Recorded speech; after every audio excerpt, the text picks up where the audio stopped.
So you have not seen the original Blade Runner? Nope. Well, let me sum it up for you. Um, it's a future. Okay, so first, have you seen Alien? Actually, no. Well, same director Ridley Scott, who's known for very striking visuals in his films, directed Blade Runner. Um, and it was kind of an odd time. I want to say it came out in the 80s. This was definitely post Star Wars and probably right around the same time that they were making the Indiana Jones movies. So that's kind of where you get Harrison Ford. And Harrison Ford plays of course, in very futuristic landscape. Um, he's in Detroit, I want to say, in the future. Very rainy there for some reason. Um, but he's in Detroit. He's a detective who investigates rogue replicants. You played a Mega Man X ever? Yeah. Think Mavericks. Okay. So yeah, it's the plot of Mega Man X. I'm playing with you. I mean, it's not that far off. Harrison Ford gets Leaf Shield. But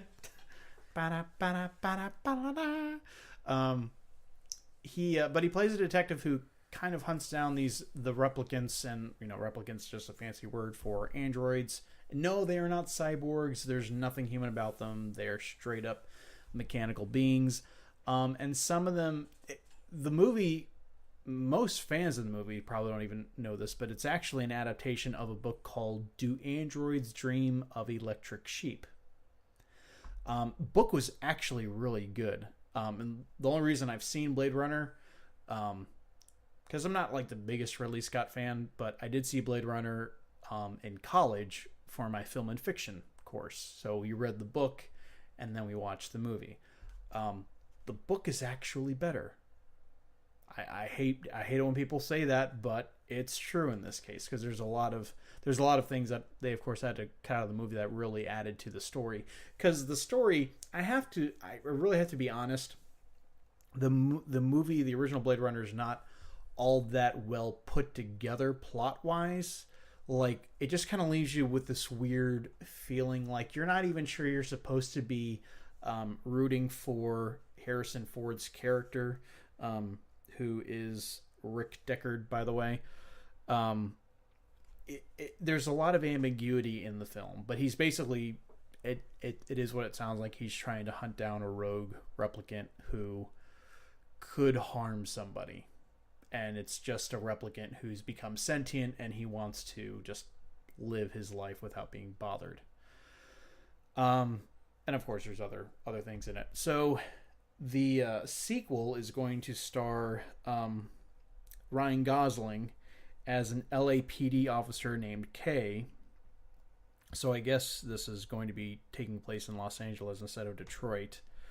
And the plot is supposedly, the teaser trailer's out, by the way, but the plot's supposed to be Kay, Ryan Gosling's character, has to go track down Rick Deckard, who has apparently gone missing for 30 years since he had been to the first film, which also was 30 years ago. So everything's kind of done in real time, and the first film did take place in 2019, so be on the lookout for replicants that are going to want to kill you in the near future. But what's interesting is, I didn't even realize this, Dave Bautista, does his name ring a bell? Nope. Guardians of the Galaxy, you like that movie? I do. Do you like Drax the Destroyer? Oh, is that who plays him? Yeah. Oh. Dave Bautista. Jared Leto, who is also going to be starring in it. I want him to be an android. I think he'd make a good android, but that's about it.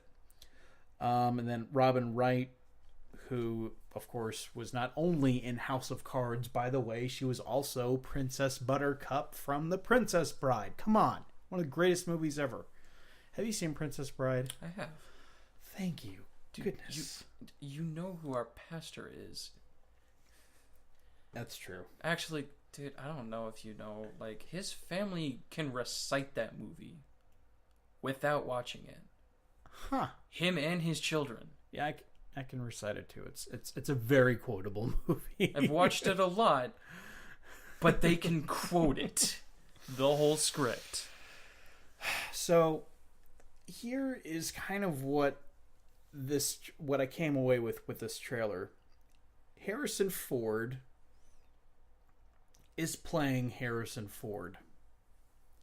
And he's kind of doing this with all of his films. Like, okay, Kingdom of the Crystal Skull, with all of its other problems, you just had grumpy old man Indiana Jones.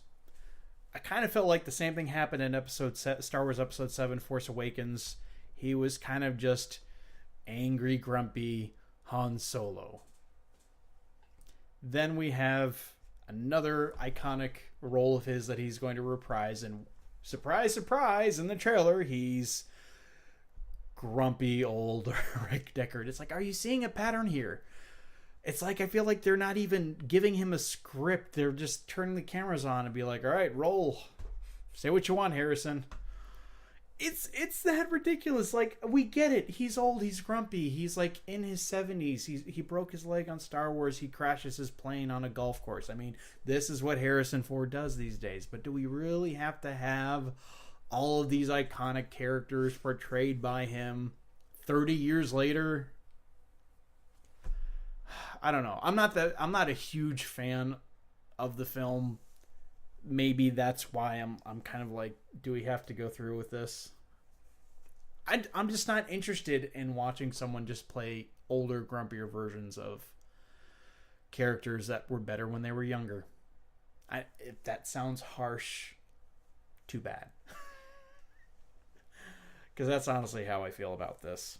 Yeah. I mean, what do you think? What do you think? I'm off base saying this about Harrison Ford act, because you've seen the other things he's been in recently. I don't really follow him outside of movies. So apart from what other people tell me, which is basically how I view anyone who is a movie star. Like, I don't care what you do with your life. Like, if you want to go, like, save people in Africa, sure, go do it. If you want to just shoot up heroin in your house, by all means, it's your life. I don't care. Like, I don't. Like, David Batista, no idea.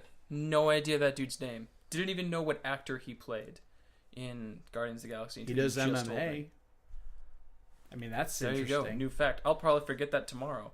Like, that's how little I care about these people. Like, they're not close to me and they're not in my personal life. Why should I care? Like, we had this conversation earlier, right? About like people like crying over like Princess Leia. I was like, she had a huge impact in like some people's lives to be like a role model for like little girls back in like 1980s and 1990s. Like, that's understandable.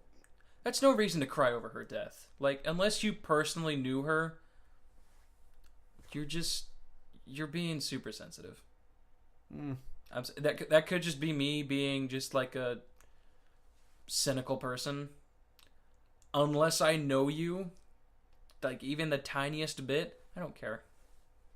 Well, I mean, you could look at it. You could look at it from a perspective of, well, if you passed away, would this famous person care? Exactly. Like I told this to you.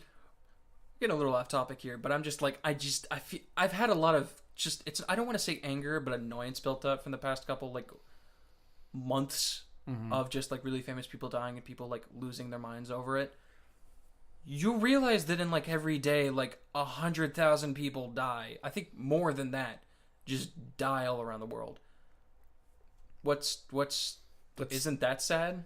Yeah. Isn't that depressing? But like this one person you saw in a movie once, like you gotta like act like you've known them your whole life. No, you knew a character they played and you followed their shopping. Like, you pretty much looked at their receipts for the past like 20 years. Like, that's what you've done with your life. You don't know them. You just know what they like to do, and you know the characters they played. You like the characters they played, and you might miss that character. They're immortalized. They're absolutely immortalized. Yeah, and I guess we can get into that later, but Yeah, for this, he compared to what he was used to be, I can tell like a lot of his roles have been like cranky. He's been pretty like cranky and kind of similar in almost all of his movies that he's been in recently. So yeah, I definitely see what you're saying. it's like, when you want to see more cranky Harrison Ford, go see Blade Runner 2049, because that's exactly what you're gonna get. Ryan Gosling's gonna be in it too if you care, but you probably just want to see old grumpy Ford.